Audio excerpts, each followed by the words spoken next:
ಮಂಡ್ಯ ಕ್ಷೇತ್ರದಿಂದ ಅಭ್ಯರ್ಥಿ ಯಾರಾಗ್ತಾರೆ ಜಾತ್ಯತೀತ ಜನತಾದಳದಿಂದ ಅನ್ನೋ ಪ್ರಶ್ನೆ ಇತ್ತು. ಅದಕ್ಕೆ ಇವತ್ತು ಆಲ್ಮೋಸ್ಟ್ ಉತ್ತರ ಸಿಕ್ಕಿದೆ. ಮಂಡ್ಯ ಕ್ಷೇತ್ರದಿಂದ ಕುಮಾರಸ್ವಾಮಿ ಅವರು ಸ್ಪರ್ಧೆ ಮಾಡೋದು ಬಹುತೇಕ ಖಚಿತ ಆಗ್ತಾ ಇದೆ. ಅವರು ಆ ಸುಳಿವನ್ನು ಬಿಟ್ಟುಕೊಟ್ಟಿದ್ದಾರೆ. ಮಂಡ್ಯ ಜಿಲ್ಲೆಯ ಜನ ನನ್ನನ್ನು ಬಯಸಿದ್ದಾರೆ ಅಂತ ಕುಮಾರಸ್ವಾಮಿ ಹೇಳ್ಕೊಂಡಿದ್ದಾರೆ. ಇವತ್ತು ಸುದ್ದಿಗೋಷ್ಠಿಯನ್ನು ನಡೆಸಿದ್ರು. ಆ ಸುದ್ದಿಗೋಷ್ಠಿಯಲ್ಲಿ ಅವರೇ ಸ್ಪರ್ಧೆ ಮಾಡೋದು ಅನ್ನೋದು ಖಚಿತ ಆಗೋ ರೀತಿಯಲ್ಲಿ ಸುಳಿವನ್ನ ಕುಮಾರಸ್ವಾಮಿ ಅವರು ಬಿಟ್ಟುಕೊಟ್ಟಿದ್ದಾರೆ. ಸದ್ಯದಲ್ಲೇ ಸ್ಪರ್ಧೆಯ ಬಗ್ಗೆ ಅಧಿಕೃತವಾಗಿ ತಿಳಿಸ್ತೀನಿ ಅಂತ ಹೇಳಿಕೊಂಡಿದ್ದಾರೆ.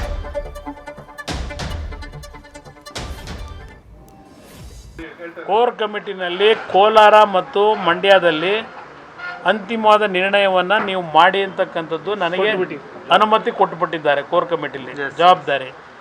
ಮಂಡ್ಯ ವಿಷಯದಲ್ಲಿ ಸುದೀರ್ಘವಾಗಿ ನಿಮ್ಮ ಮುಂದೆ ಯಾವೊಂದು ಅಭ್ಯರ್ಥಿ ಅಂತಕ್ಕಂಥದ್ದು ಆಲ್ಮೋಸ್ಟ್ ಆಲ್ ಸೂಚನೆ ಕೊಟ್ಟಿದ್ದೇನೆ. ಅಧಿಕೃತವಾಗಿ ನಾನು ಅನೌನ್ಸ್ ಮಾಡೋದಕ್ಕಿಂತ ಮುಂಚೆ ನಾನು ಮತ್ತೆ ಪುನಃ ಮಂಡ್ಯ ಜಿಲ್ಲೆಯ ಮಾಜಿ ಶಾಸಕರುಗಳ ಸಭೆಯನ್ನು ಕರೆದಿದ್ದೇನೆ. ಅವರ ಜೊತೆ ಇನ್ನೊಂದು ರೌಂಡ್ ಚರ್ಚೆ ಮಾಡಿ ಅಧಿಕೃತವಾಗಿ ಕೋಲಾರದ್ದು ಅಷ್ಟೇ, ಕೋಲಾರದ್ದು ಅಂತಿಮ ನಿರ್ಣಯ ಮಾಡ್ತಾ ಇದ್ದೆ. ಎಲ್ಲ 5 ಗಂಟೆ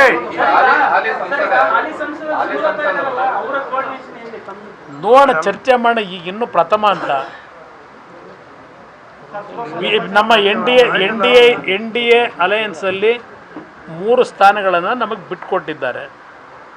ಈಗ ಮುಂದಿನ ಒಂದು ಪ್ರಕ್ರಿಯೆಗಳು, ರಾಜಕೀಯದ ಬೆಳವಣಿಗೆ ಏನಿದೆ, ಚುನಾವಣೆಯನ್ನು ಗೆಲ್ತಕ್ಕಂಥ ದೃಷ್ಟಿಯಿಂದ ಮಂಡ್ಯದಲ್ಲಿ ರಾಜಕೀಯದ ಯಾವುದೇ ರೀತಿಯ ಬೆಳವಣಿಗೆಗಳೇನಿದೆ ಸುಗಮವಾಗಿ ಅದನ್ನು ಸರಿಪಡಿಸ್ಕೊಳ್ತಕ್ಕಂಥದ್ದಕ್ಕೆ ನಮ್ಮ BJPಯ ಸ್ನೇಹಿತರುಗಳ ಜೊತೆನೂ ಸದ್ಯದಲ್ಲೇ ಸಭೆ ಮಾಡ್ತಾ ಇದ್ದಾರೆ. ನ್ಯೂಸ್ ಫಸ್ಟ್ ನಿರ್ಭೀತಿಯಿಂದ ನಿಮ್ಮ ಪರವಾಗಿ.